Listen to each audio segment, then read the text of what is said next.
بسم اللہ الرحمن الرحیم۔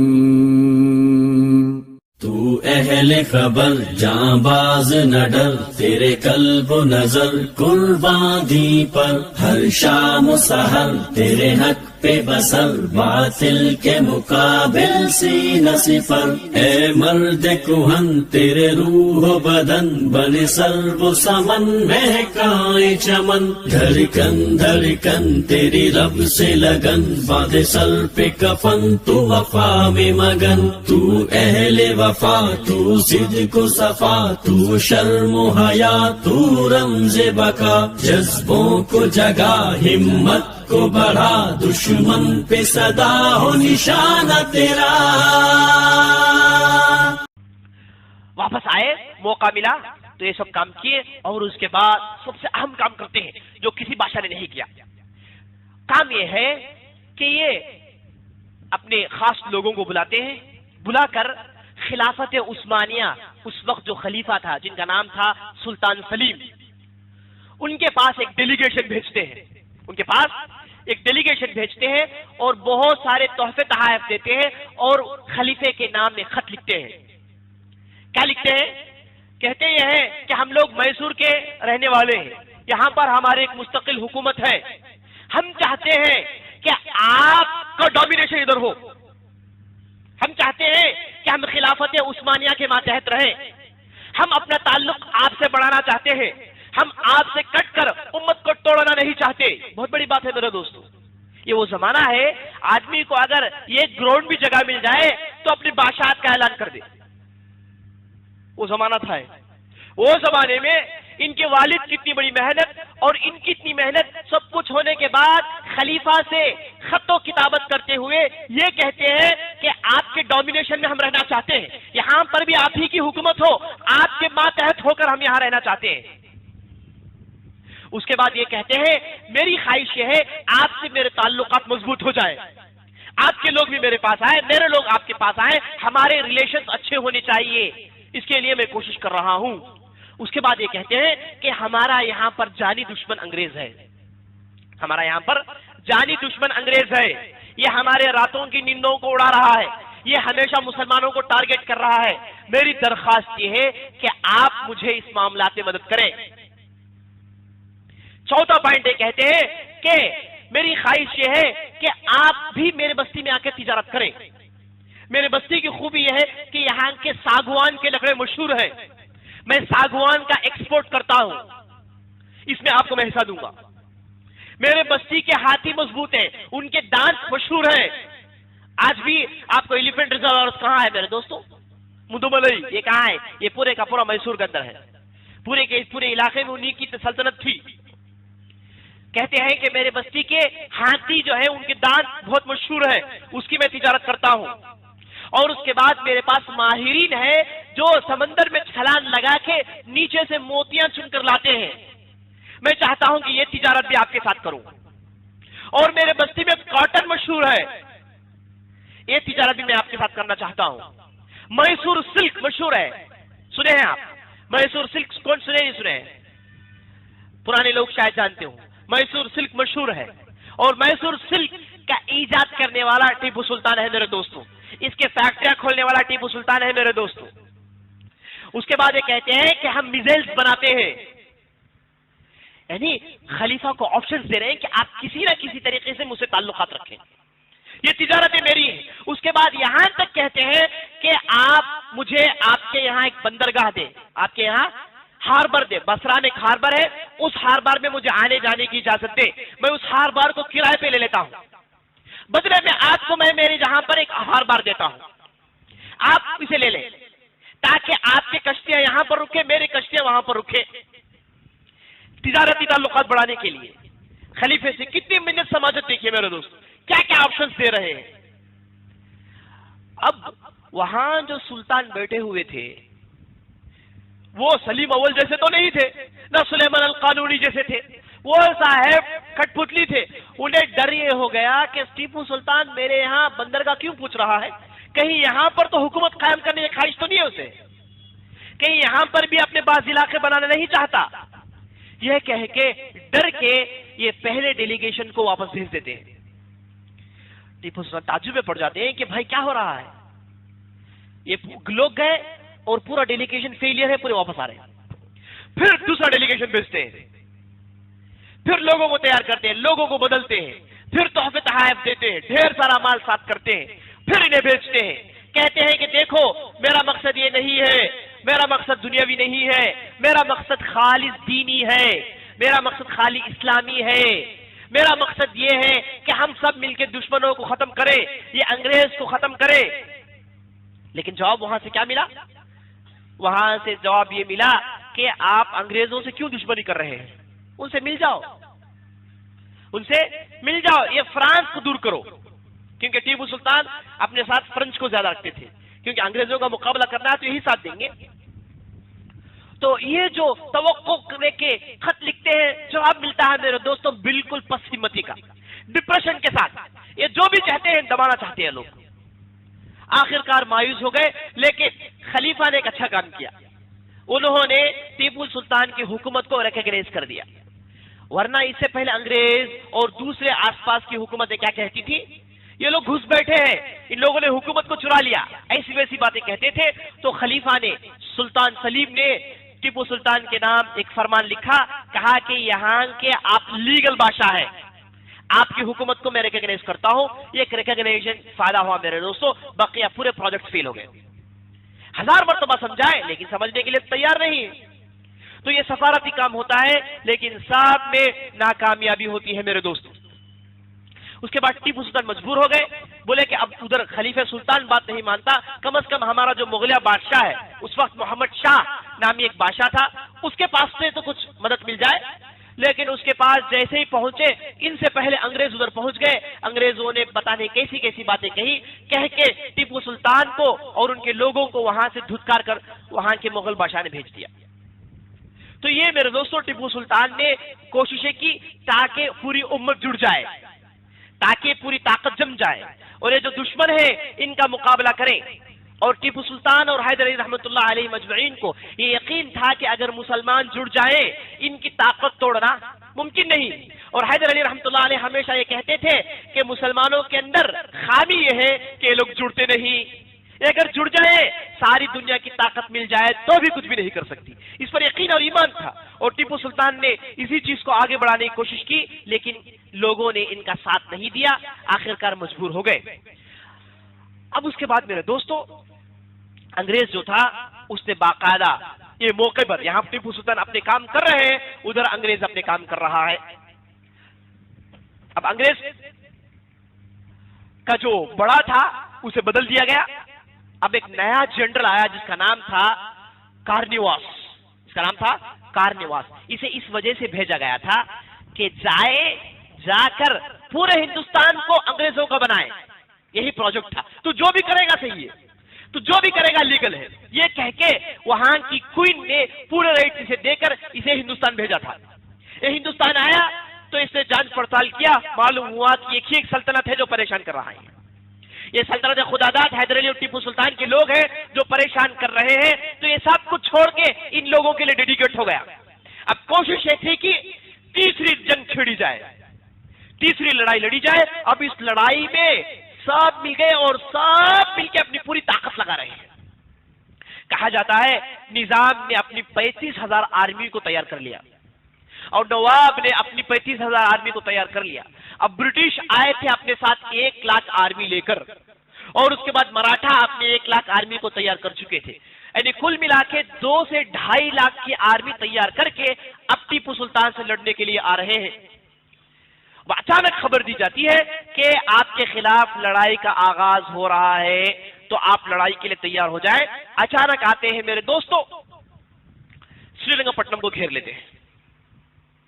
راستے میں یہ لوگ بہت سارے جو ہے علاقوں کو قبضے میں کرتے ہوئے آتے ہیں. اور ٹیپو سلطان کی میرے دوستوں میں نے بتایا پریشانی یہ تھی, یہ انتہائی رحم دل تھے. یہ غداروں کو ان کے حکومت میں بہت موقع تھے. جب یہ انگریز اپنا لشکر لے کر بنگلور پہنچا تو بنگلور میں ایک صاحب تھے جن کا نام تھا کرشنا راؤ. نام کیا تھا؟ کرشنا راؤ. یہ انتہائی مکار غدار تھا. یہ انگریزوں کے ساتھ ہو گیا, پیسے لے کر بڑے آسانی سے بنگلور کے قلعے کو حوالے کر دیتا ہے. بنگلور کا قلعہ بہت اہمیت والا تھا کیونکہ وہ قلعہ فتح ہو جائے اس کے بعد سری رنگ پٹنم آنے کے لیے کوئی رکاوٹ نہیں, سیدھے آ جا سکتے ہیں. تو بنگلور کا قلعہ بہت اہم تھا. وہاں کا جو ظالم تھا اس نے پیسوں میں قلعے کو بھیج دیا. انگریز بڑے آسان سے اس قلعے کو فتح کرتے ہوئے آگے بڑھ گئے اور آ کر سری رنگ پٹنم کو گھیر لیتے. اور اس کے بعد ٹیپو سلطان کو خبر ملتی ہے کہ آپ کے ایک اہم صاحب نے غداری کی. کہا جاتا ہے کہ خبر اس آدمی کی خود کی بیوی نے آ کے خبر دی. اگر اس نے کہا کہ میرا شوہر غدار ہو گیا ہے, اس نے انگریزوں کے ساتھ درپردہ تعلقات قائم کر رکھے ہیں, یہ خط آئے ہیں, سب اٹھا کر ٹیپو سلطان کے سامنے پیش کرتی ہے. ٹیپو سلطان پڑھتے ہیں تو تعجب میں پڑ جاتے ہیں. یہ کرشنا راؤ میرا خاص آدمی, میرے ساتھ اتنی طویل مدت گزارا, ایسا آدمی غدار کیسے بن سکتا ہے؟ لیکن میرے دوستوں, دولت کی لالچ غیر معمولی چیز ہے. آدمی دولت کے لیے سب کچھ بیچ دیتا ہے. اس لیے نبی صلی اللہ علیہ وسلم نے اس دولت سے پناہ مانگی ہے. بعض لوگ ہوتے ہیں دولت کے بندے ہوتے, سکوں کے غلام ہوتے ہیں. اسی لیے آپ صلی اللہ علیہ وسلم نے ایک حدیث میں کہا تعیس عبد الدینار تعیس عبد الدرہم, اللہ یہ درہم کے بندوں کو غارت کرے, اللہ یہ دینار کے بندوں کو غارت کرے جو اپنی زندگی میں صرف پیسوں کے پیچھے لگے ہوئے ہوتے, جن کا پورا مقصد پیسہ ہے, پیسے کے لیے جیتے ہیں, پیسے کے لیے مرتے ہیں. ایسے غداروں پر نبی صلی اللہ علیہ وسلم کی لعنت ہے میرے دوستوں. جو لوگ پیسے کے لیے جیتے ہیں ایسا آدمی دین کے لیے کچھ بھی نہیں کر سکتا. اللہ تعالیٰ اس کے لیے پورے دروازے بند کر دیتا ہے.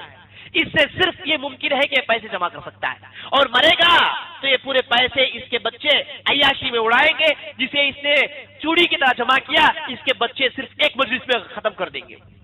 تو پیسے میرے دوستو یہ مصیبت تھی, دولت ایک لالچ تھی. تو خاص آدمی جس کا نام کرشنا راؤ تھا, اس نے انگریزوں سے درپردہ تعلقات کر کے اہم قلعے کو انگریزوں کے حوالے کر دیا.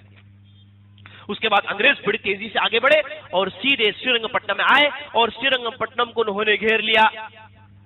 اسی موقع پر مراٹھا جو تھے ایک دوسرے علاقے میں داخل ہو رہے ہیں. اب انگریز آئے, سری رنگ پٹنم کو گھیر لیے, ایک دوسرے علاقے میں مراٹھا داخل ہو رہے ہیں. یہ مراٹھا ظالم قوم دیکھیے جو مار کھا کھا کر تھک گئی تھی, اب اس بار داخل ہوئی تو ایک ہندوؤں کے علاقے میں داخل ہوئی. داخل ہونے کے ساتھ ساتھ وہاں پر جتنے بھی مندریں تھے سب کو انہوں نے توڑا. مسلمان نہیں ہے, توڑنے والے کون ہیں؟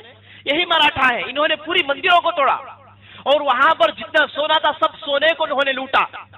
تاریخ گواہ ہے میرے دوست, پورے مندروں کو انہوں نے توڑا. ہندو ہیں اور ہندوؤں کے مندروں کو توڑ رہے ہیں, اور وہاں پر جو جگت گرو تھے انہیں انہوں نے قتل کیا.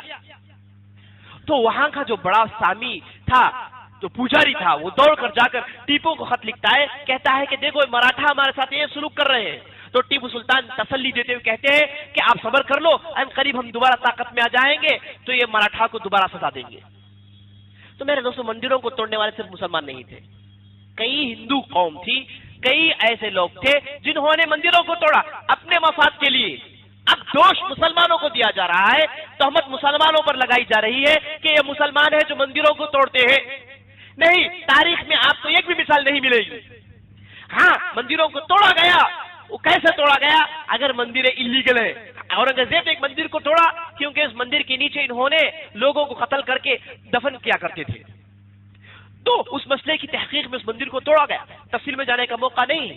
تو یہ جھوٹ تہمت لگائی جاتی ہے میرے دوستو. یہاں پر دیکھیے مراٹھا کیا کر رہے ہیں, کئی مندروں کو توڑتے ہیں, مندروں کے مال کو لوٹتے ہیں, پجاریوں کو قتل کرتے ہیں, جسے سن کر ٹیپو سلطان کو کافی غصہ آتا ہے اور وعدہ کرتے ہیں کہ انہیں سزا دیں گے. تو آگے بڑھ کے سری رنگ پٹنم کو گھیر لیتے ہیں میرے دوست. اب ٹیپو سلطان ہزار کوشش کیے لیکن 2.5 لاکھ کی ملٹری, کتنے لاکھ کی ملٹری؟ 2.5 لاکھ کی ملٹری کا مقابلہ آسان نہیں تھا. اتنے آسان سے انہیں پسپا نہیں کر پاتے. لیکن جو انگریز آ کر سری رنگ پٹنم کو گھیر لیے تھے, ٹیپو سلطان نے اتنے بہترین طریقے سے چکما دیا کہ یہ لوگ مجبور ہو گئے سری رنگ پٹنم چھوڑنے کے لیے. آ کر گھیر لیے لیکن ٹیپو سلطان کے لوگوں نے ان کے غذا کے پورے راستے کو بند کر دیا اور ان کے یہاں جہاں پانی تھا وہاں پر زہر ملا دیا.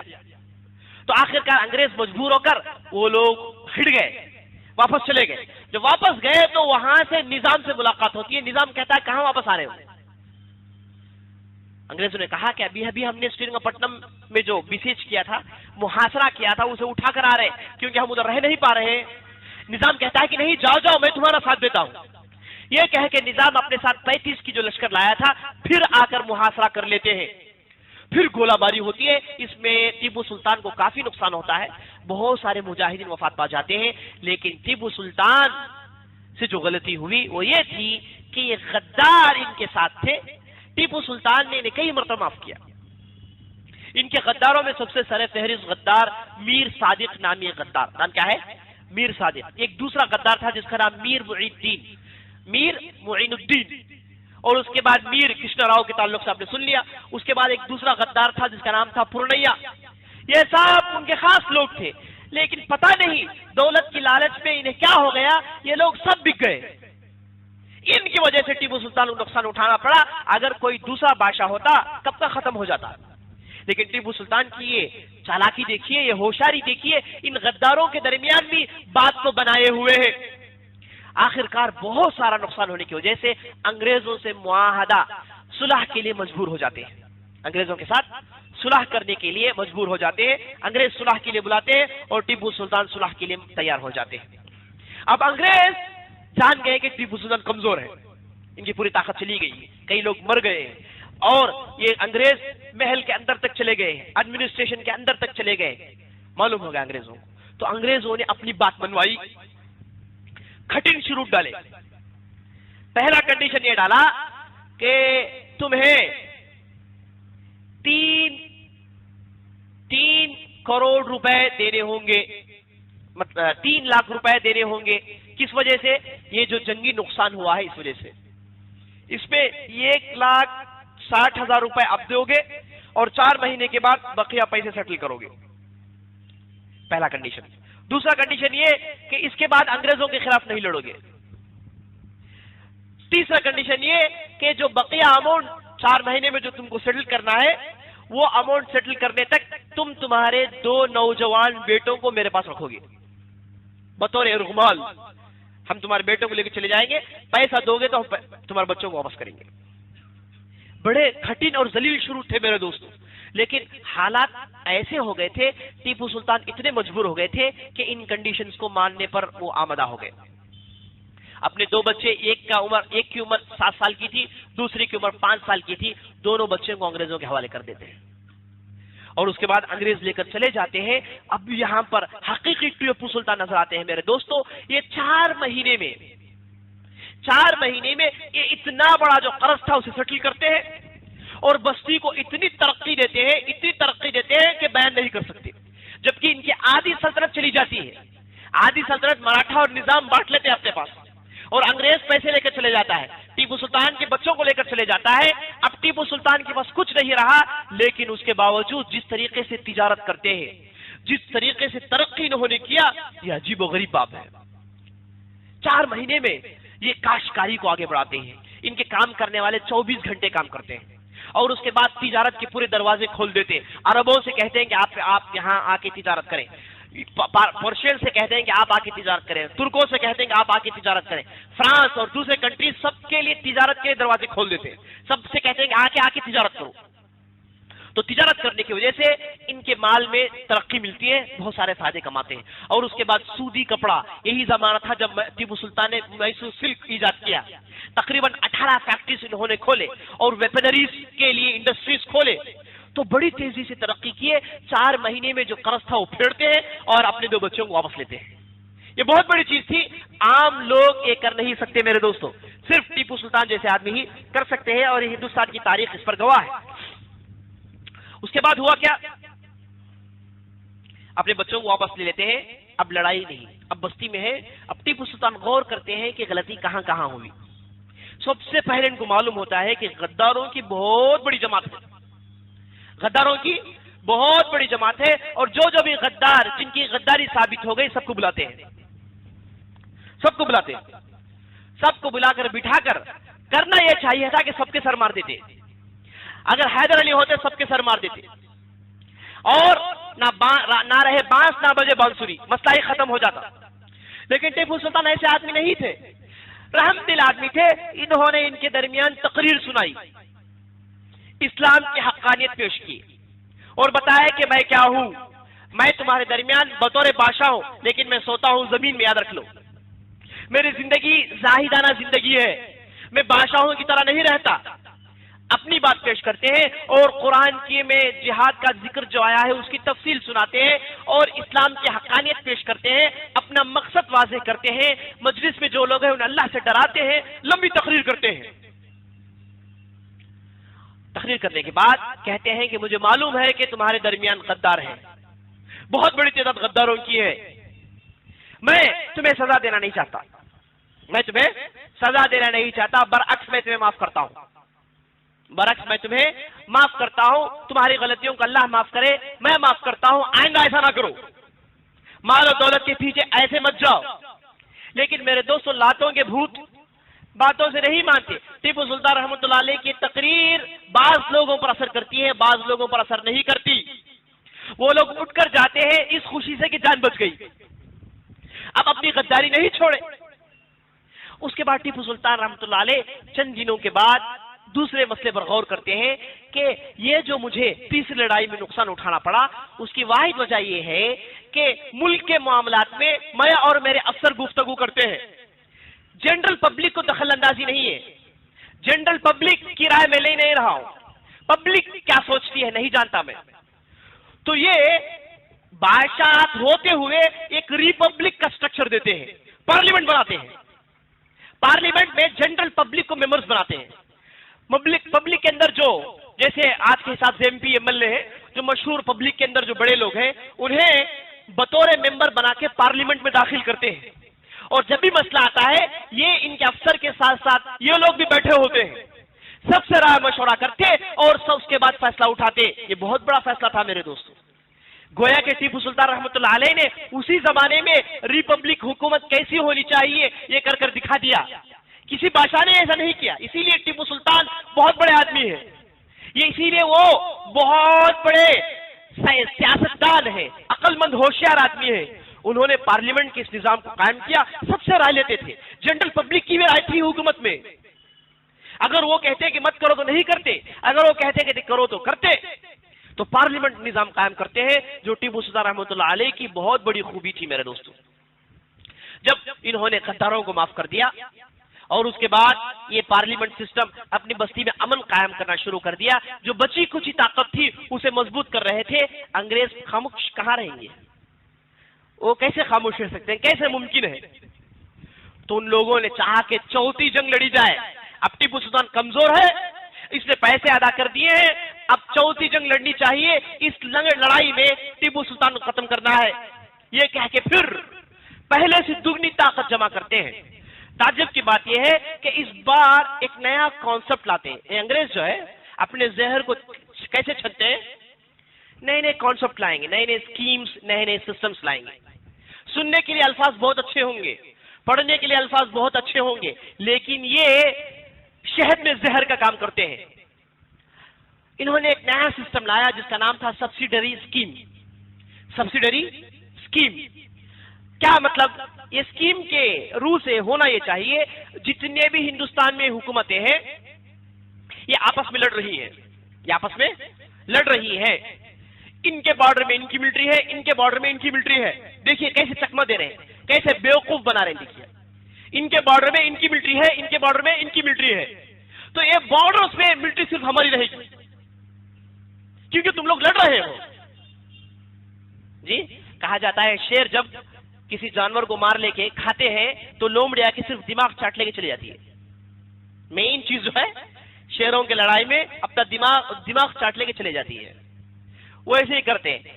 تم کہتے ہیں کہ تم لوگ آپس میں لڑتے ہو تو بارڈر میں ملٹری ہماری رہے گی، تمہاری دو حکومتیں ہیں جو بارڈر ہے وہاں پر انگریزوں کی ملٹری ہوگی تاکہ لڑائی تم لوگ لڑے نا، امن سے رہو، تمہیں پیس اور تمہیں سیفٹی دیکھنا ہماری ذمہ داری ہے، تمہیں پیس دینا اور سیفٹی دینا یہ ہماری ذمہ داری ہے، یہ اسکیم میں دستخط کرو۔ اب سب سے پہلے دستخط کون کریں گے؟ ہمارے حیدرآباد کے نظام، انہوں نے آمنا صدقنا تابع امام کے رکعت انہوں نے پہلے باندھ لیا تھا، جیسے اسکیم آنا تھا اچک کر گئے، انگریز کے ہاتھ سے کاغذ لیے، اس کے ہاتھ سے قلم لیے، اس کے کہنے سے پہلے دستخط ڈال دیے، نظام نے دستخط ڈالا، اس کے بعد نواب نے دستخط ڈالا، اس کے بعد مراٹھا نے دستخط ڈالا، اس کے بعد مختلف بستیوں والوں نے دستخط ڈالا، بعض لوگوں نے دستخط نہیں ڈالا، یہ اسکیم کس لیے لایا گیا میرے دوستوں؟ کیا اس کے پیچھے پروگرام ہے؟ انشاءاللہ چھوٹے چائے وقت کے بعد ہم دیکھیں گے انشاءاللہ. ٹھیک ہے، تو ہم یہ بتا رہے تھے انگریزوں نے ایک نیا اسکیم شروع کیا جس کا نام تھا سبسڈری اسکیم. اسکیم شروع کرنے والا جس کا نام تھا لارڈ ویزلی. لارڈ ویزلی یہ 1798 میں اسے باقاعدہ بھیجا گیا تاکہ اسکیم کو امپلیمنٹ کریں، اسکیم کو سارے ہندوستان میں نافذ کریں. اسکیم کے روح سے ہونا یہ چاہیے، چونکہ ہر حکومتیں آپس میں لڑتی ہیں تو یہ حکومتیں اپنے اپنے بارڈرز میں اپنی اپنی ملٹریاں کھڑاتی ہیں، اپنے اپنے فوج کھڑاتی ہیں، جس وجہ سے لڑائی زیادہ ہوتی ہے انگریزوں کے بقول. اس وجہ سے یہ بارڈرز میں انگریزوں کی ملٹری ہوگی تاکہ تم لوگ آپس میں نہیں لڑ لیں. اب یہ کہنا تھا، اس کے پیچھے سب دھڑا دھڑ دستخط کرنے لگے. اب کون دستخط نہیں کریں گے معلوم ہے، وہ ایک ہے ٹیپو سلطان رحمۃ اللہ علیہ. اور یہ ویزلی بھی یہی چاہتا ہے کہ ٹیپو سلطان دستخط نہ کرے، انکار کرے، اور اسکیم کی انکار کی وجہ سے چوتھی لڑائی کے لیے جواز مل جائے، چوتھی لڑائی کے لیے موقع مل جائے. اب ٹیپو سلطان کے ساتھ لڑنے کے لیے اب کوئی موقع نہیں. تیسری لڑائی ہوئی، اب جو قرض دینا تھا سب کچھ دے دیے، مسئلہ تھم گیا، اب لڑنے کے لیے کوئی موقع نہیں. اب یہ ویزلی چاہتا ہے کہ کوئی مسئلہ چھیڑے اور ٹیپو سلطان سے لڑے. تو اس وجہ سے میرے دوستو یہ اسکیم کو لایا گیا. اب یہ اسکیم کے اوپر سب نے دستخط کیا، ٹیپو سلطان رحمۃ اللہ علیہ نے دستخط کرنے سے انکار کر دیا. اب یہی زمانہ تھا. ہوا یہ کہ یہ جو کرشنا راؤ ووڈیار جو تھا، جس کے پاس سے حیدر علی نے سلطنت لی تھی، وہ وفات پا جاتا ہے. وفات پانے کے بعد اس کی بیوی جس کا نام لکشمی امبانی تھا، یہ چاہتی تھی کہ یہ سلطنت خداداد ختم ہو جائے، دوبارہ ان کی سلطنت قائم ہو جائے. جب اس نے دیکھا کہ اب چاروں طرف ٹیپو سلطان کے دشمن ہیں اور ٹیپو سلطان کمزور پڑ گئے ہیں، کافی مار لگ گئی ہے، ایسے موقع پر دوبارہ طاقت حاصل کرنے کی خواہش ایسے ظالموں کو ضرور آئے گی. تو یہ جو تھی، اس نے باقاعدہ ویزلی کو خط لکھا، لکھ کر کہا کہ اگر تم مجھے دوبارہ میری سلطنت دے دو، مجھے اس علاقے کا بادشاہ زارنی بنا دو، تو میں اس بستی کے آمدنی میں 50% دینے کے لیے تیار ہوں، اور اس کے علاوہ ڈھیر سارا مال دینے کے لیے تیار ہوں. اس کے علاوہ تمہارا ادھر آنا جانا سب کے لیے میں اجازت دیتی ہوں، تمہارے ہر قسم کی تجارت کرنے کی میں اجازت دیتی ہوں. یعنی پورے دروازے کھول دیتی ہے. شرط یہ کیا ہے کہ ٹیپو سلطان کو ہٹا کر اس کی جگہ دوبارہ یہ ووڈیار کی حکومت قائم ہو جائے. اب ویزلی کو یہ خط ملنا تھا، اسے گویا کہ موقع ہاتھ کو لگ گیا. پہلے سے اسکیم کا انکار کر چکے تھے، اب دوبارہ اندر سے خط ان کو یہ آ رہا ہے اور یہ کہہ رہا ہے کہ ٹیپو سلطان کو نکالو. تو یہ دو چیزوں کو بنیاد بنا کر یہ جو ویزلی ظالم تھا، اس نے ٹیپو سلطان سے گفتگو شروع کی. اب نظاموں کو تیار کر چکا مراٹھا، اور اس کے علاوہ جتنی بھی حکومتیں تھیں وہاں پر اسے ملٹری ڈالی، اور ملٹری ڈال کر پورے علاقے کو اپنے قبضے میں کر لیا. یہ میرے دوستو اسکیم ملٹری ڈالنے کا قدیم ہے اور آج بھی دنیا میں چل رہا ہے. امریکہ یہی اسی کو فالو کرتا ہے. جہاں کہیں بھی کسی بستی کو بچانا ہے تو کہتا کیا ہے، میں تمہارے بستی کی حفاظت کروں گا، میں ملٹری بھیجتا ہوں، اسے رہنے کے لیے انتظام کرو. یہی کہہ کے سعودی عرب میں 1990 میں اتنی بڑی ملٹری اتاری، آج تک ہے ادھر. لڑائی ختم ہو گئی، صدام کو مار دیا گیا، سب مسئلے حل ہو گئے، لیکن اس کے باوجود ملٹری ادھر سے نکل نہیں رہی ہے. اگر کوئی ملٹری نکالنے کی بات کرے، بستی کو اوندانے کی بات کرتا ہے، وہ ملٹری کے قریب آنے نہیں دیتا. اس کے لیے بہت ہی اہم چیز ہے، کیونکہ وہاں پر بیٹھ کر فتنے کر سکتا ہے. وہ ملٹری اگر بستی میں ہو تو اپنے ٹرمز ڈکٹیٹ کر سکتا ہے، اگر بستی میں ملٹری نہ ہو تو بات کرنے والا کیسی بات کر سکتا ہے. اس لیے یہ ان کا پرانا پروگرام ہے میرے دوستو. یہ بستی میں ملٹری داخل کرا کے پوری بستی کو کنٹرول کرنا یہ پرانا طریقہ ہے. بہرحال اب جب ویزلی کو یہ خط ملی تو وہ تیار ہو گیا. اب ٹیپو سلطان سے گفتگو کرنے لگا، کہا کہ دیکھو خط تمہارے خلاف آیا ہے اور تم نے سائن ڈالنے سے انکار کر دیا، اسکیم کا تم نے انکار کیا ہے. اس روح سے ہم تمہارے خلاف لڑ سکتے ہیں. اب تمہارے خلاف چوتھی لڑائی لڑنے کے لیے ہم تیار ہیں، اب تم کو بھی لڑنے کے لیے تیار ہونا چاہیے. ٹیپو سلطان نے کہا کہ یہ کہاں کا انصاف ہے، تمہارا اسکیم جو تم نے لایا ہے اس میں ہم دستخط نہیں کرو گے، تم ہم کو مارو گے، یہی تو ظلم ہے. تم جیسے چاہے بناؤ گے پروگرام اور کہو گے کہ ہم اسے مانیں. میرے دوستو یہ انگلینڈ ہو یا پھر امریکہ ہو، ان کا ظلم انوکھا ظلم ہے.